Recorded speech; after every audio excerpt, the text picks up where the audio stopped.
Welcome back, deep divers. Today we're diving into a situation that's changing by the minute. A story with some serious global implications, the collapse of the Syrian regime. We're talking about a family, the Assads, who have held power for over 50 years. And now, well, it seems like it's all come crashing down. Yeah, talk about a power shift, huh? Seriously, it's like something out of a movie. We've got reports coming in from Fox News, CBS, the Jerusalem Post, all saying the same thing. And what's that?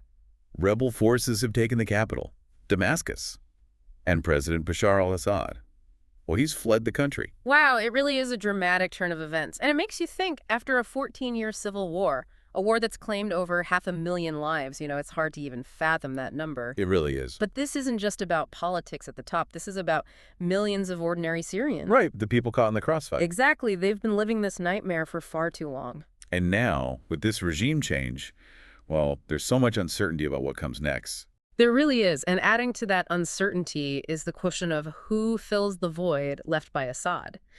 There's one group in particular that we need to talk about, Hayat Tahrir al-Sham, or HTS. HTS, that name sounds familiar. Didn't I read something about them having ties to al-Qaeda? Yeah, you're right. Fox News and a few other sources are highlighting their history as an al-Qaeda affiliate. And now they're in control. Well, they've played a key role in this rebel offensive, for sure. And they've taken control of major cities like Aleppo, Homs, and Hama. Wow, they moved fast. I remember reading about Aleppo falling and seeing that picture in Fox News Assad's portrait just lying in a dumpster.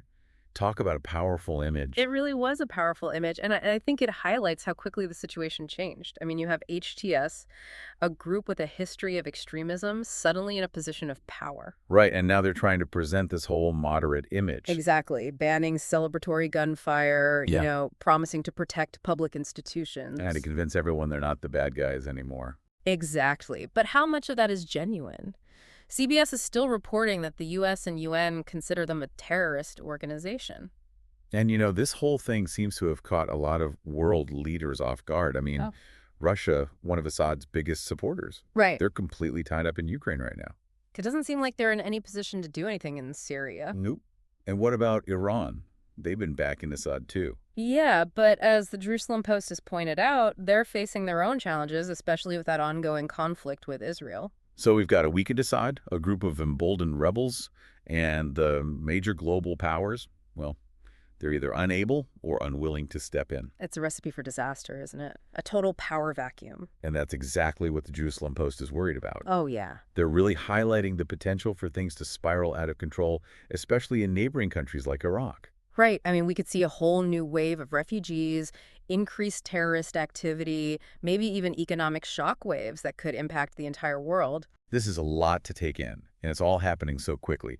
But let's take a step back for a moment. Let's think about the people who are really at the heart of this, the Syrian people themselves. What are their lives actually like right now? Well, imagine living in a country where violence is just a part of everyday life, where you never know what tomorrow might bring. That's the reality for millions of Syrians. It's heartbreaking. Yeah. And now, with this regime change, well, their lives are being turned upside down yet again. Their homes, their livelihoods, their entire future, everything's hanging in the balance. Yeah. Fox News had this story. It really stuck with me. It was about these schoolboys in Dara. Oh, yeah. And they were the ones who actually sparked the entire revolt back in 2011 with some graffiti. Wow.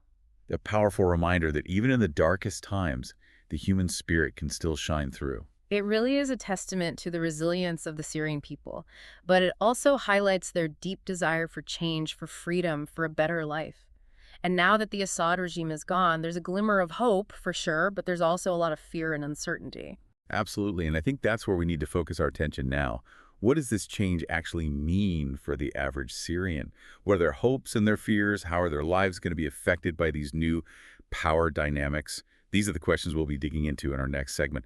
It's so easy to get caught up in all the political stuff, the power struggles, the different groups vying for control. But we have to remember that this is about people, real people whose lives have been turned upside down. Yeah, absolutely. And the Jerusalem Post has been really focusing on that human cost. They're saying that countries like Iraq are bracing themselves for a potential flood of refugees. Imagine being forced to leave everything you know behind, your home, your country, all because of violence and uncertainty. It's just heartbreaking to think about. And it's not just about physical safety either, right? Sure. It's about the emotional trauma of living through years of war. Exactly. The psychological scars run deep. Hmm. And the need for humanitarian aid, for counseling, for all kinds of support services, it's going to be immense. And that's where the international community has to step up, Yes. right? We can't just ignore this. Absolutely not. But it's not just about providing aid, is it? We need a long-term solution, something that addresses the root causes of this conflict. That's the million-dollar question, isn't it? And it starts with understanding the complexities on the ground, the different factions, their motivations, their goals. We've been talking a lot about HTS and their rise to power, but they're not the only players in this game. Right, the rebel coalition is actually a pretty diverse group. I remember reading in Fox News that there are Islamist groups, secular groups, Kurdish militias, even some former members of the Syrian army are involved. It's a real mix, and that makes it really hard to predict what will happen next. So what are the possibilities here? Could HTS consolidate their power and establish a hardline Islamist regime? It's possible. Some people are really worried about that. Or will we see a more fragmented Syria with different groups controlling different regions? That's another possibility. And what about the Syrian people themselves? What do they want? Do they see this as a chance for a fresh start? Or are they just exhausted after years of conflict? We need to listen to their voices, to the people who have been most affected by this war. There was this story in Fox News about a Syrian family who had to flee their home in Aleppo after it was bombed.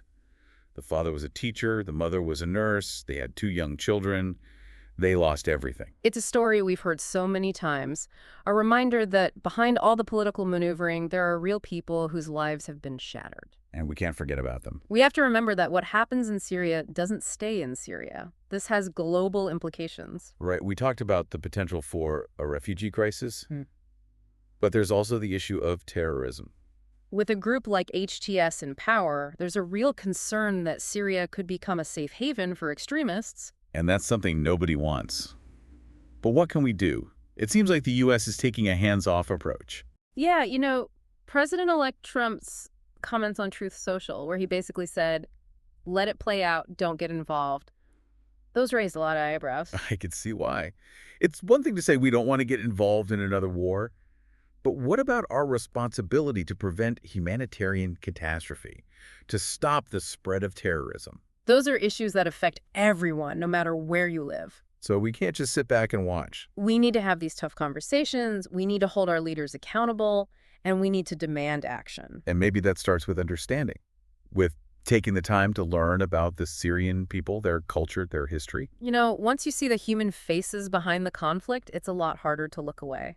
And there's another layer to this whole thing, the economic fallout. Oh, absolutely. The collapse of the Syrian regime is going to have ripple effects throughout the global economy. And those ripples could reach all the way to our wallets. We're talking potential disruptions in the energy sector, increased costs for goods and services, maybe even job losses. It's all connected. So we've talked about the political turmoil, the humanitarian crisis, the global implications, the economic fallout. It's a lot to process, and it's easy to feel overwhelmed. But before we go too far down that road, let's take a moment to consider some potential scenarios for the future. Yeah, because despite all the challenges, there's always hope. Right, because this isn't just about what's happening in Syria right now. It's about what we do next, how we respond to this crisis as individuals and as a global community. And that's what we'll be exploring in our final segment, so stay tuned. All right, so we've talked about all the potential downsides, the chaos, the uncertainty, the possibility of things going really wrong in Syria. But is there any hope for a positive outcome here? Could this change, as crazy as it's been, actually lead to something better for the Syrian people? It's a question worth considering, and while it's impossible to predict the future, there are some scenarios that could lead to a more stable, prosperous Syria. Like what? Right now, it feels like we're on the edge of even more violence. I get that, I really do. But remember, this revolution, this uprising, it started with the Syrian people themselves. They wanted change. They wanted freedom, a government that actually represented them. Right. That desire, that yearning for a better future, it's still there. And it could be a powerful force for positive change. Okay, so let's say that desire does turn into action. What would that look like? What would a better Syria even look like? Well, it would need a government that's inclusive, representing all the different groups that make up Syrian society. A government that respects human rights, upholds the rule of law, a government that's accountable to its people. And it would need to be committed to peace, both within Syria and with its neighbors. That sounds great on paper, but how do we get from the chaos we have now to that ideal situation, especially with groups like HTS vying for power? It won't be easy, that's for sure. But remember, even HTS is trying to present a more moderate image now. They're banning celebratory gunfire, promising to protect institutions. They're even talking about dialogue with other groups. But can we really trust them? I mean, CBS is still saying they're considered a terrorist organization. I hear you. That's a valid concern. And it's something the international community needs to approach carefully. Engagement with HTS, if it happens, needs to be cautious, conditional, focused on making sure they stick to their commitments to human rights and peaceful coexistence. So there's a chance, even if it's a small one, that HTS could actually become a force for positive change.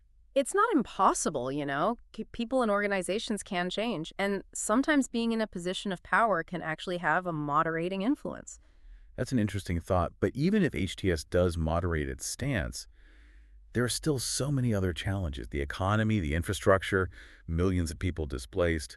Rebuilding Syria is going to be massive. It really will. It's going to take a huge coordinated effort from the entire international community. Humanitarian aid, economic assistance, expertise, it's all going to be essential. And what about the Syrian people? Where do they fit into all of this? They're the key. Their resilience, their determination, their desire for a better future, those are the ingredients that will determine the fate of Syria. You know, we've talked about the possibility of a new refugee crisis, and it's a terrifying thought. But imagine if, instead of fleeing, Syrians could stay and rebuild their communities. Imagine if, with support from the world, they could create a new Syria, a Syria that's peaceful, prosperous, and just. That would be incredible. It would be a truly remarkable achievement. It would. And while there are no guarantees, it's a vision worth striving for. It absolutely is. And it all starts with hope. Hope for a better future, hope for peace, hope for a Syria that's finally free from tyranny and conflict. That's what we need to hold on to, even when things are tough. Well said. And on that note of hope, we'll wrap up our deep dive into the fall of the Syrian regime. It's a story that's still unfolding, a story with many chapters left to be written. But one thing's for sure, the world is watching, and the stakes are incredibly high. Thanks for joining us on this journey.